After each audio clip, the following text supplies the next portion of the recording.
Olá, agora nós vamos falar do nosso capítulo 2 aqui do livro, nosso livro Manipulação de Textos, na sua página 30, vamos falar de problemas de coesão e coerência.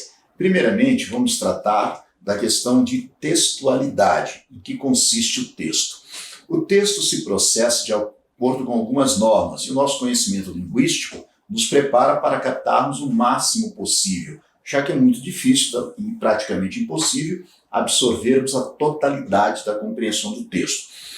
Para a compreensão contribuem o nosso conhecimento lexical, conhecimento das palavras, o conhecimento sintático da gramática, das relações entre as palavras, e o sintático semântico, que é da construção dos elos coesivos. Um texto deve apresentar uma correlação lógica das ideias, a que nós chamamos de coerência, e dos termos de ligação, a que nós chamamos de coesão. Então, em que consiste a coesão de um texto? A coesão está relacionada com o microtexto.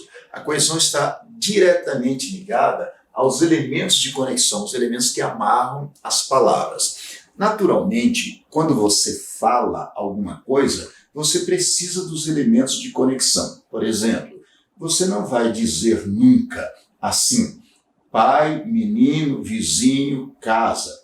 Você, para fazer uma frase, precisa dos elementos de conexão. Você precisa amarrar as palavras dentro de uma frase para que a frase faça sentido. Tem que amarrar as frases dentro de um parágrafo, os parágrafos dentro de um texto. Então, para isso, você precisa dos elementos de conexão. Por exemplo, você não vai dizer naturalmente dessa maneira como nós tentamos formular essa frase. Pai, vizinho, amigo, casa. Você diz assim, o menino cujo pai é meu vizinho mora na casa ao lado. Veja que você amarra, você usa elementos de conexão. Você usa artigos, você usa os pronomes, retos, oblíquos, você usa os elementos de conexão, as conjunções, as preposições, para que a frase faça sentido. As palavras precisam ser amarradas para fazer sentido. As frases precisam ser amarradas para constituir os parágrafos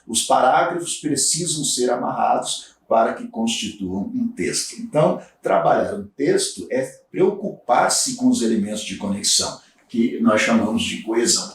Mas também é preciso que você se preocupe com a coerência do texto. A coerência relaciona-se com o nível semântico e cognitivo, ou seja, as informações devem ter um fundo de verdade para que faça sentido. Então, é incoerente um texto que traga uma informação totalmente descabida, uma informação não crível, Então, é preciso que você preocupe-se com a questão da coerência do texto. Para isso, nós vamos lançar mão de algumas informações que há aqui no livro, ainda na página 30. Então, a coesão. Primeiramente, na verdade, na página 31, vamos falar de coesão, os problemas de coesão, questão de coerência também. Os problemas de coesão, a ausência de coesão, pode ser determinada por várias ocorrências, como, por exemplo, o emprego indevido de conectores. Isso é muito comum, Falta de coerência, contradições, palavras ou frases conectadas. Por exemplo, a verdade é que, ainda que eu creia no bem, ignoro o mal. Ora, se você formula uma frase desse tipo, você teve um problema de coesão porque você não soube empregar adequadamente o conectivo. Porque ainda que é a mesma coisa que embora. Então não faz sentido você dizer, embora eu creia no bem, ignoro o mal. Então veja, você diz assim, a verdade é que ainda que eu creia no bem, ignoro o mal. Se você quer fazer uma frase coerente, tem que empregar corretamente os conectores. Por exemplo, você poderia dizer, a verdade é que, ainda que eu creia no bem, não ignoro o mal. Ou seja, apesar de eu acreditar no bem, eu sei que o mal existe. Então, se eu emprego o conector indevidamente, eu acabo tendo um problema da conexão, que é a questão da coesão, e também de um fundo de verdade que a frase tem que ter. A frase tem que ter um sentido, então também tem um problema de coerência. É importante também que você observe que em textos jornalísticos, esse problema de coesão e de coerência são problemas frequentes em textos jornalísticos, em textos mal escritos, texto com que a pessoa não se preocupa, em que as pessoas não se preocupam com esses elementos de conexão. Por exemplo, um trecho de um jornal, visto no jornal, a frase é assim, Nos camarins, após o show, os integrantes da banda mostravam-se encantados com a recepção da estreia brasileira, com um público inflamado de 10 mil, que em nenhum momento dos 90 minutos do espetáculo não parou de vibrar com a música energética, direta e honesta de Midnight Oil. Veja que foi dito assim, olha, em nenhum momento dos 90 minutos não parou de vibrar. Ou seja, não tem sentido, isso é incoerente essa frase, por falta de conhecimento do sentido das palavras. Você vai dizer, em nenhum momento parou de vibrar. Significa, o público vibrou o tempo todo. Em nenhum momento não parou de vibrar, a informação está desconectada, está mal escrito, o texto, consequentemente, leva o leitor a interpretar de maneira errada. Existem alguns problemas, tanto de coesão quanto de coerência. Nós vamos falar dos problemas de coerência agora, principalmente. Os problemas de coerência, principalmente em textos técnicos, científicos, esses textos precisam ter a coerência fundamentada em comprovações, apresentação de estatísticas, relatos de experiência. Se for um texto jornalístico, tem que ter um fundo de verdade para poder ter credibilidade. Vamos supor aqui algumas falhas, né, da questão da coerência. Observe. Quando os meus amigos se depararam com aquela figura medonha, assustadora, descomunal, não ficaram apavorados. Eu, naquele momento, estava na sala. Ao entrar no quarto, vi que os meus amigos estavam escondidos debaixo da cama, tremendo de medo. Ora, quem escreve um texto como esse comete um erro grave de coerência, porque, primeiramente, ele diz que quando os amigos se depararam com aquela figura, não ficaram com medo. Mas depois, quando ele chegou, esses amigos estavam escondidos debaixo da cama. É um problema de coerência, ou seja, a primeira afirmação se contrapõe à segunda informação. Então, o texto é incoerente, mal formulado. Existem muitos casos de problemas de coerência em textos jornalísticos, textos científicos e até textos que nós escrevemos no dia a dia. Então, para que você evite problemas de coerência, é preciso que você saiba empregar os elementos de conexão, os elementos de coesão, para formar frases adequadas, frases corretas, frases que façam sentido. Dentro da parte de coesão e coerência textual, é preciso que nós nos preocupemos com a chamada referência anafórica, referência catafórica.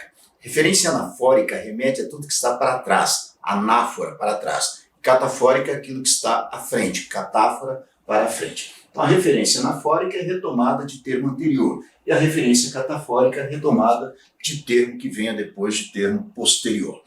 Aqui no nosso livro, na página 39, nós temos os elementos de coesão e coerência textual, começando por essa parte de referência anafórica e catafórica. A referência anafórica, com o recurso estilístico, consiste na repetição de uma ou mais palavras no princípio de enunciados sucessivos, em que sobressai com ênfase o elemento repetido. Por exemplo, na esquina da rua encontrou um indivíduo que mal se aguentava em pé de tão alcoolizado que estava. O indivíduo olhou de cima embaixo e perguntou: "Você é Jesus Cristo?" Observe que nesse caso a palavra indivíduo é usada 3 vezes. Então aqui existe uma anáfora, remete àquilo que já foi dito, àquilo que está para trás. Então, na linguística textual, a anáfora é um procedimento sintático que consiste em repetir o elemento anteriormente expresso. Essa repetição é feita frequentemente pelo uso de pronomes, sobretudo pelo uso de pronomes. Por exemplo, Ivano saiu de casa. Acho que ele não voltou até agora. Se você encontrá-lo, diga-lhe que quero entregar o livro dele. Veja que, primeiramente, nós falamos de Ivano, uma pessoa, depois nós falamos ele, em vez de repetir Ivano, usamos ele. Veja que depois nós dizemos, se você encontrá-lo, esse lo se refere também a Ivano. Diga-lhe, esse lhe se refere a Ivano. Entregar o livro dele também se refere a Ivano. Então, observe que a referência anafórica pode ser uma referência em que haja anáfora, como nesse caso do indivíduo, em que nós repetimos a palavra indivíduo várias vezes, ou então que haja uma referência semelhante à anáfora, que é essa que nós fizemos pelo uso de pronomes, né? Pronomes retos, oblíquos, pronomes possessivos, né? Os elementos de conexão por pronomes. Aí nós temos a chamada referência anafórica.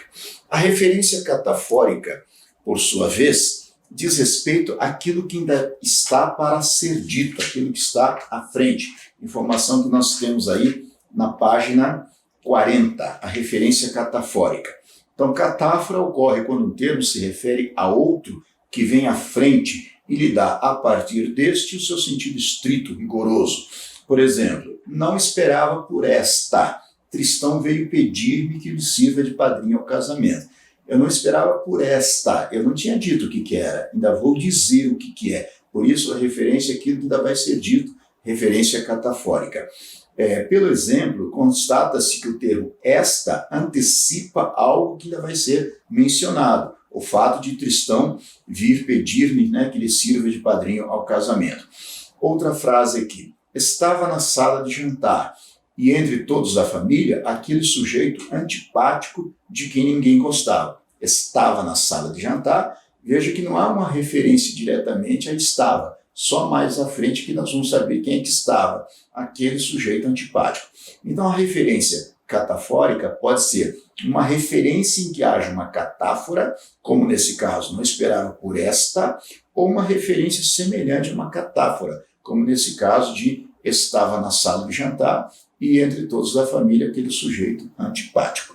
Então é importante que você se preocupe em verificar, sobretudo, a referência anafórica, aquilo que remete a algo que foi dito anteriormente.